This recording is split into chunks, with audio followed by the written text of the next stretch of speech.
Good morning, students. Today, in chapter Force and Laws of Motion, we will study about the inertia and its types. In previous video, we have already studied about the definition of inertia. It is your second chapter, Force and Laws of Motion. Inertia. Inertia is the property of a body due to which it resists a change in its state or of uniform motion. Means inertia एक ऐसा गुण है जो किसी भी वस्तु के अवस्था परिवर्तन के लिए जिम्मेदार रहता है, कारक होता है, and it totally depends upon the mass. In previous lecture we have already discussed.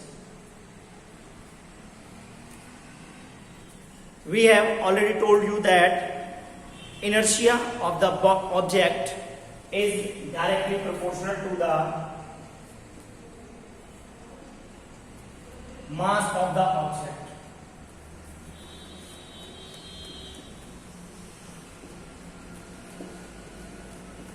Means if a body has heavier mass, then its inertia is heavier. If a body has lesser mass, then its inertia will be lesser. Now, types of inertia.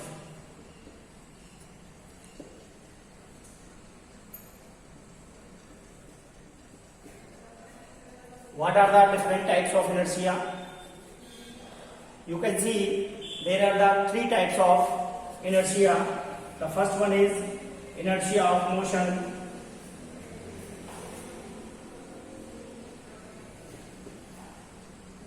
And the second one is inertia of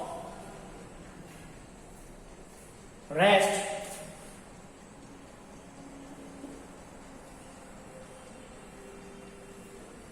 And the third one is inertia of direction. Now let's see what are the definitions of these inertias. Inertia of rest. If it is the ability of body to change by itself its state of rest, यानी इसके द्वारा हम किसी भी वस्तु को अगर वो रेस्ट में है तो मोशन के अंदर, और अगर वो मोशन में है तो रेस्ट के अंदर चेंज कर सकते हैं. And if for example when a bus और ट्रेन स्टार्ट्स सडनली, अगर अचानक से कोई बस या ट्रेन चल पड़े, the person sitting inside tend to fall backward, तो जो व्यक्ति उसके अंदर बैठा हुआ है वो पीछे की तरफ गिरता है. And this is because of this is lower part of his body start moving with the bus और ट्रेन, क्योंकि जो उसका बॉडी का लोअर पार्ट है वो बस और ट्रेन के साथ साथ मूव करता है. But the upper part of the body tries to remain at rest due to inertia of rest, क्योंकि उसका जो ऊपर वाला भाग है बॉडी का वो इनर्शिया ऑफ रेस्ट के कारण से क्या होता है, रेस्ट के अंदर रहता है, और नीचे वाला जो पार्ट है वो क्या रहता है, वो बस या ट्रेन के साथ ही आगे की तरफ मूव करता है. तो इसलिए जो पैसेंजर है वो पीछे की तरफ बैकवर्ड डायरेक्शन के अंदर चला जाता है. नाउ सेकंड एप्लीकेशन है when we shake vigorously a branch of tree. अगर हम किसी पेड़ की ब्रांच को तेजी से हिलाएं, द फ्रूट्स, जो उसके फल हैं वो क्या होंगे, नीचे की तरफ गिर जाएंगे.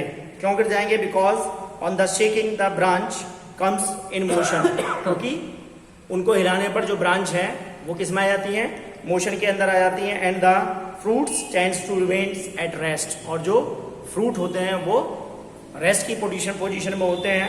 Due to inertia of rest, inertia of rest के कारण से जो फ्रूट है वो उस ब्रांच से अलग हो जाते हैं और नीचे गिर जाते हैं. Now inertia of motion, it is the inability of its body to change by itself its state of motion. यानी यहां पर क्या होगा, मोशन है तो क्या चेंज करेगा, वो मोशन को चेंज करेगा. किसके कारण से, ये अपने इसी गुण के कारण से. It is the property of inertia of motion and can not stop on its own, और वो अपने आप नहीं रुक सकता. इसका एग्जाम्पल देखें, इसका एप्लीकेशन है इस जो सेकेंड लॉ है इनर्शिया ऑफ मोशन का. व्हेन ए बस और train stop suddenly, a person sitting inside tend to fall forward. अगर अब उल्टा कर दीजिए, अगर एक बस क्या करे, रुके, तो क्या होगा, व्यक्ति आगे की तरफ गिरता है, बैकवर्ड फॉरवर्ड डायरेक्शन के अंदर. ऐसा क्यों होता है, because the lower part of the body comes to rest, क्योंकि उसका जो लोअर पार्ट है बॉडी का वो किसके अंदर आ जाता है, रेस्ट के अंदर आ जाता है. एंड विद द बस और ट्रेन, but the upper part of his body tends to continue its motion due to inertia of motion. Second application है, a person jumping out of a speeding on jumping his feet comes to rest as they touch the ground. आपने देखा होगा जब हम jump करते हैं या long jump के अंदर, तो जैसे ही हम क्या करते हैं, कूदते हैं जाकर के, तो जैसे ही हमारे जो पैर होते हैं वो ग्राउंड के टच के अंदर आ जाते हैं, तो क्या हो जाते हैं, हम रुक जाते हैं. But his remains the body continues to move, लेकिन जो हमारा जो शरीर है वो आगे की तरफ गिरता है जाकर के, किसके कारण से, due to inertia of motion. Now third, inertia of direction. It is the inability of a body to change by itself its direction. यानी इसके अंदर हम क्या करते हैं, डायरेक्शन को चेंज कर सकते हैं. और इसी एप्लीकेशन के कारण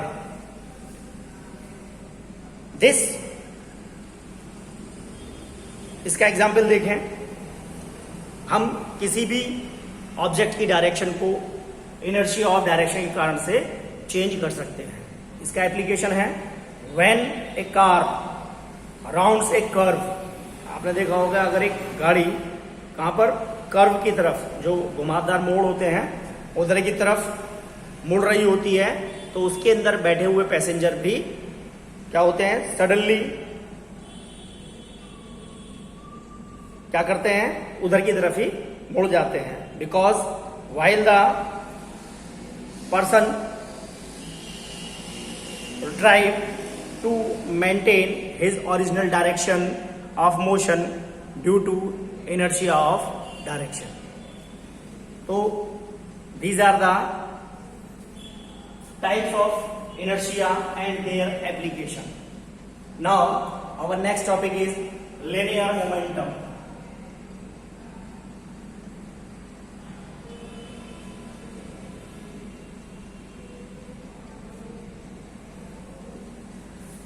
Linear momentum. The momentum of a body is defined as the product of its mass and the velocity, and it is represented by, you can say, momentum is equal to, it is the product of mass and velocity, and it is represented by P, mass into velocity.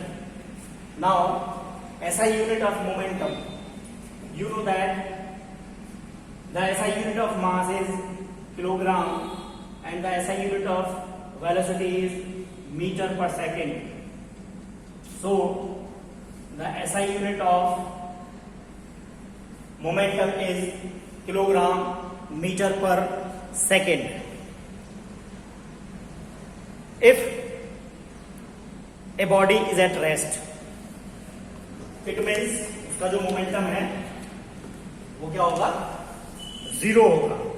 If a body at rest possess no linear momentum or it is a vector quantity.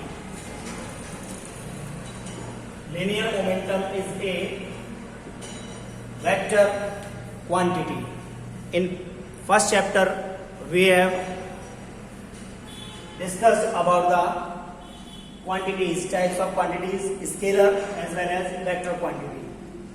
Vector quantity वो होती है जिनके अंदर मास और direction दोनों होते हैं, ठीक है, उनको हम क्या कहते हैं, वेक्टर क्वांटिटी कहते हैं. सो momentum is a vector quantity. और दूसरा आप यहां देख सकते हैं velocity, it is a vector quantity.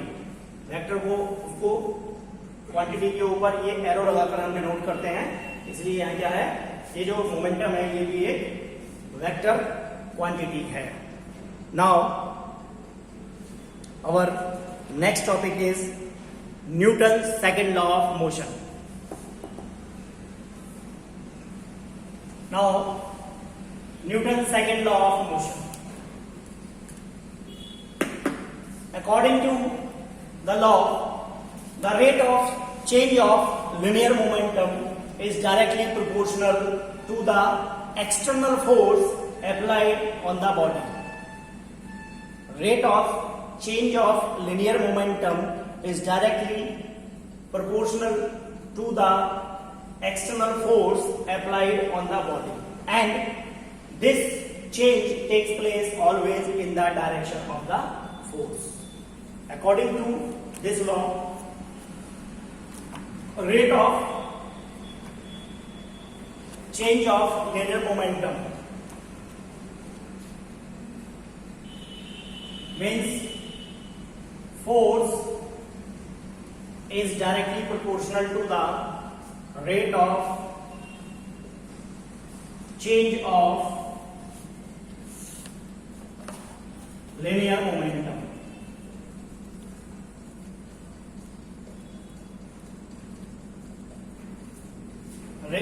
Force is directly proportional to the rate of change of linear momentum. Now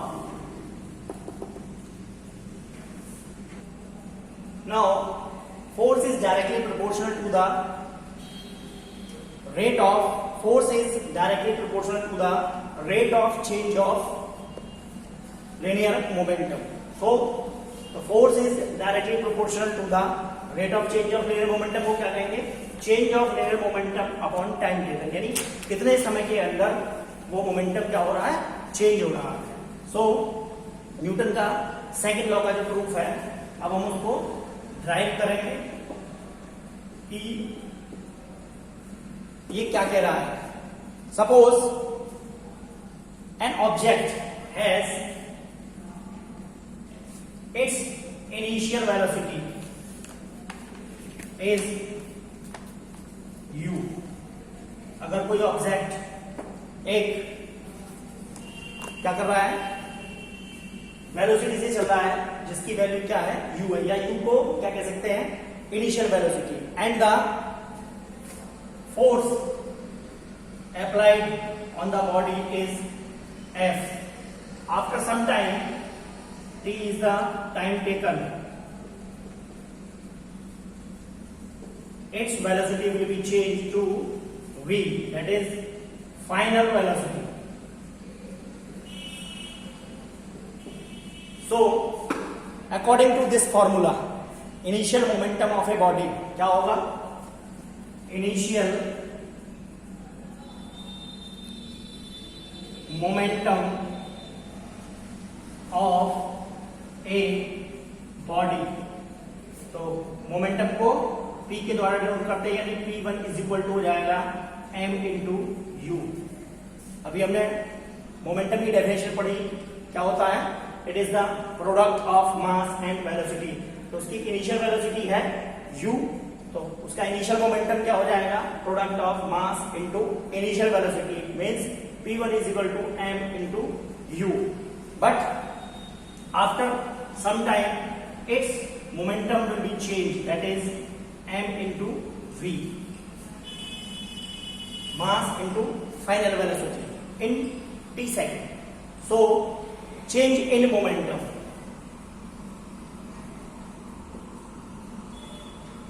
Change in momentum, that is delta p. Delta P को निकालने के लिए हम क्या करेंगे, फाइनल में से जो फाइनल मोमेंटम है उसमें से इनिशियल मोमेंटम को माइनस कर देंगे, that is delta p is equal to P2 minus P1. So put the value of both the momentum.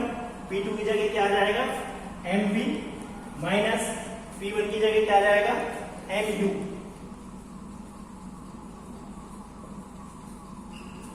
m common ले लेते हैं, तो that is delta P is equal to mv minus u. This is the change of momentum. Now rate of change of momentum.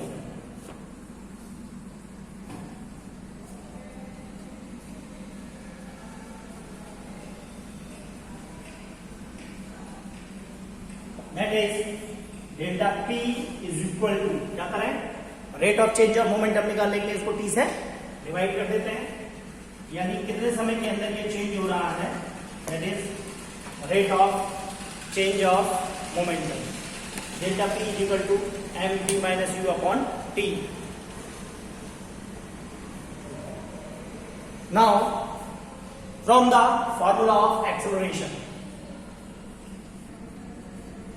from the definition of acceleration we know that a is equal to v minus u upon t, means rate of change. ठीक है, कितने समय के अंदर क्या होता है, उनकी वेलोसिटी के अंदर चेंज होता है, दैट इज कॉल्ड एक्सेलरेशन. सो इस वैल्यू को हम उस फॉर्मूले के अंदर पुट कर देते हैं, तो आपका आ जाएगा delta p is equal to m v minus u upon t की जगह आ गया m इंटू a.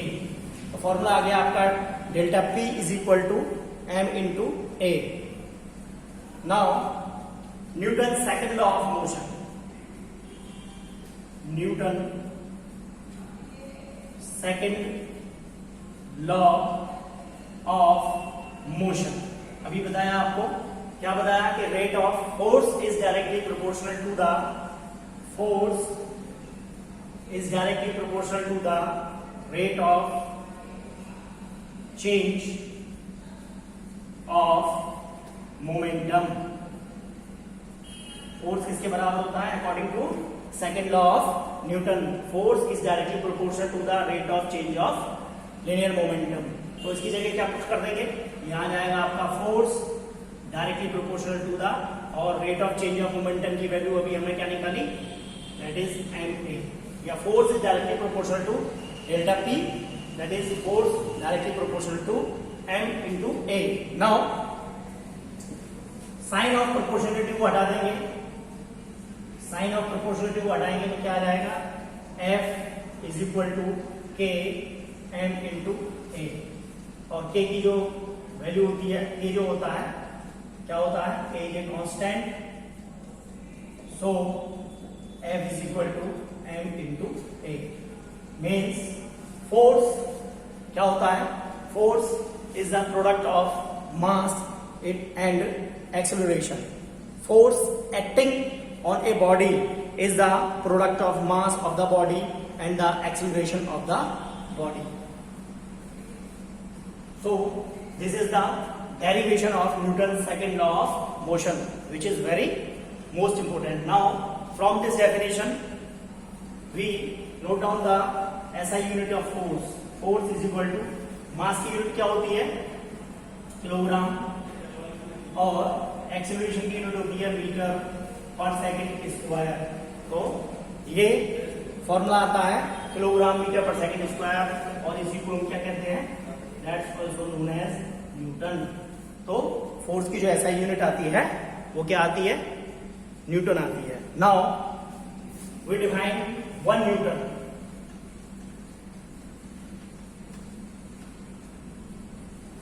बहुत इंपॉर्टेंट डेफिनेशन है, 1 न्यूटन. फॉर्मूला है आपका F is equal to m into a. अगर इस फॉर्मूले के अंदर मास हम क्या रखें, 1 किलोग्राम रखे हैं और एक्सेलरेशन भी क्या रखे हैं 1 मीटर पर सेकेंड स्क्वायर, तो इसकी जो वैल्यू होगी 1 न्यूटन किसके बराबर हो जाएगा, 1 newton is equal to 1 kilogram metre per second square. यानी हम यहाँ क्या करते हैं 1 न्यूटन किसके इक्वल हो गया, 1 newton force is that force which produces on acceleration of 1 metre per second square, जो 1 मीटर पर सेकेंड स्क्वायर का एक्सेलरेशन क्या करता है, प्रोड्यूस करता है in a body of mass 1 kilogram. So in a body of mass 1 kilogram, तो force is a vector quantity.